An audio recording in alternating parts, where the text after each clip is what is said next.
Iya, ya, shalom, assalamualaikum, whatever it is.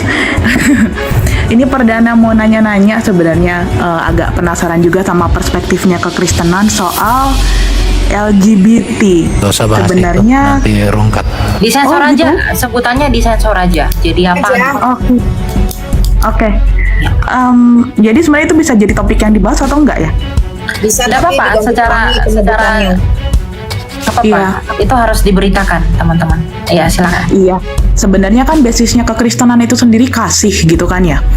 Lebih ke sebenarnya perspektif sebagai, ya jujur kan gue juga Kristen gitu ya. Sebagai orang Kristen yang harus menghadapi orang lain yang memiliki perspektif yang berbeda tentang ya, you know it lah katakan.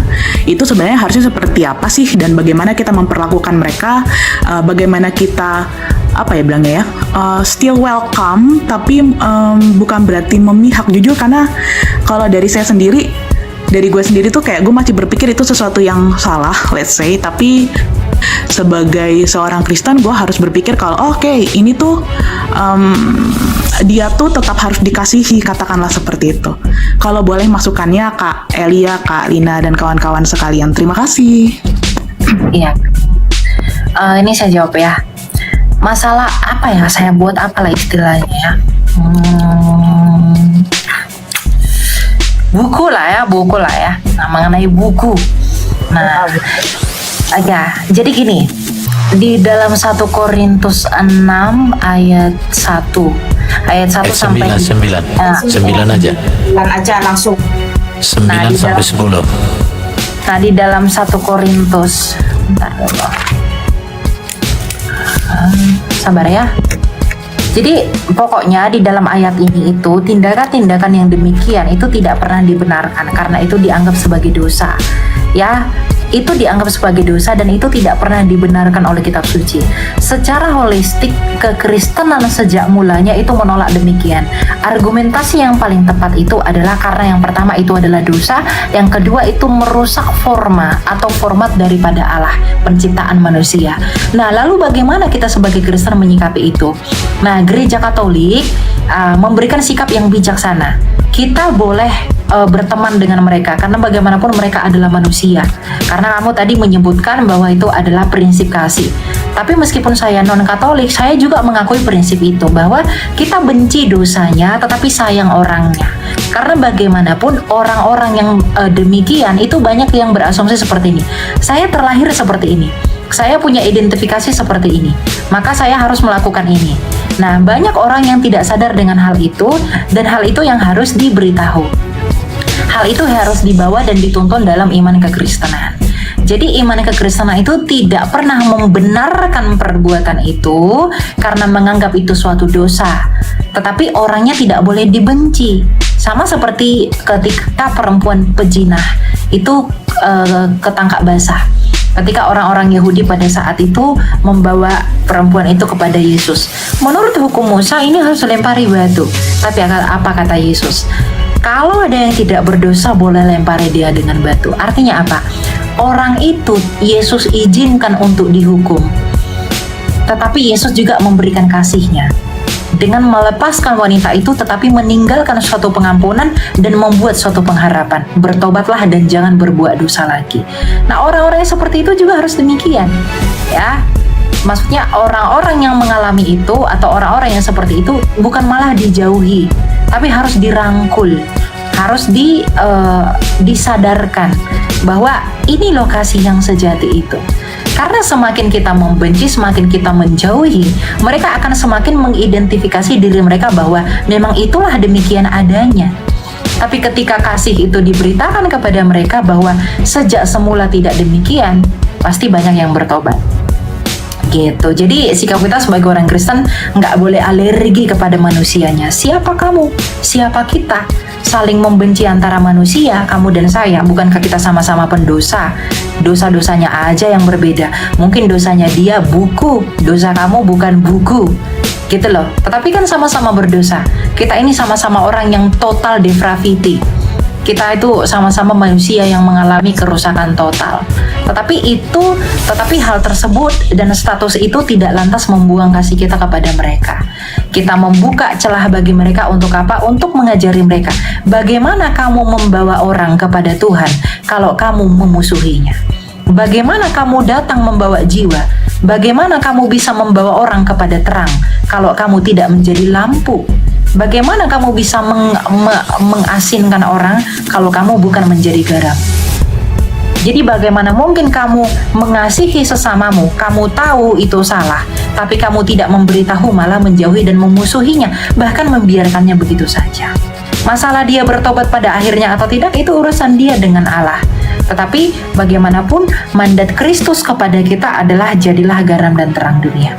Jadi jangan jauhi orangnya, tetap rangkul mereka, mulai disadarkan mereka, sampaikan kebenaran firman Tuhan, dan biar mereka yang memutuskan.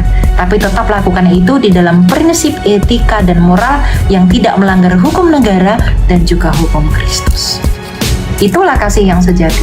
Justru ketika kita mendekati mereka, menyadarkan mereka, justru itu adalah bukti bahwa kita mengasihi mereka.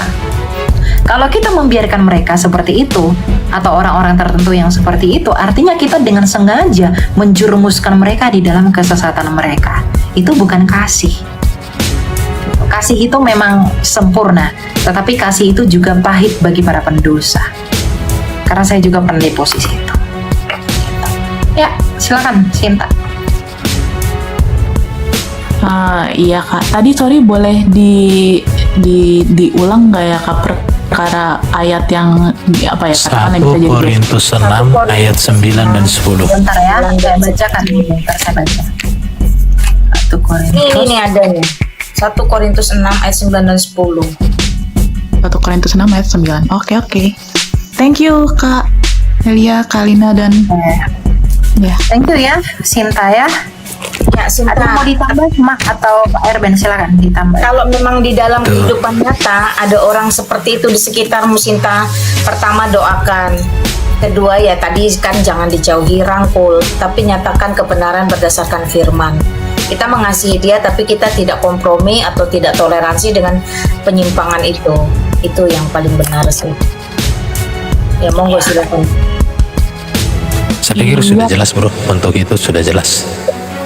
Ya Kak, sebenarnya Kak Kalina, Kak Elia, Kak. Aku manggil apa Kak RBN ya? Pak, Bapak itu. Oh, maaf Pak, ya ampun. Iya. Karena konteksnya ketika menghadapi dunia nyata gitu ya, ketika berhadapan langsung sama orangnya, dan jujur saya tahu personelnya, katakanlah kayak gitu. Itu jujur agak-agak bingung gimana menempatkan diri, let's say. Karena ketika ngobrol apa gitu ya, baik kalau misalkan dia ternyata konteksnya tuh suka cerita juga gitu kan. Ketika katakanlah secara rasional gitu kan ya, selain berbicara tentang ayat Alkitab dan kawan-kawan gitu kan, penempatannya ketika lagi ngobrol terus even udah nyoba buat bawa statement katakan kayak gitu, nah takutnya nanti penyakit loh, sebenarnya sesimpel itu gitu kan ya. Enggak, itu aja tidak cukup banget. Kita kan nggak tahu juga dia latar belakangnya, teman-teman. Saya udah ketemu orang itu beberapa, dan saya kalau perhatikan dan berdasarkan dari yang mereka ceritakan, basically mereka tidak menginginkan itu, karena ada yang itu akibat mohon maaf kesalahan masa lalu, terjadi pelecehan oleh orang-orang sekitar.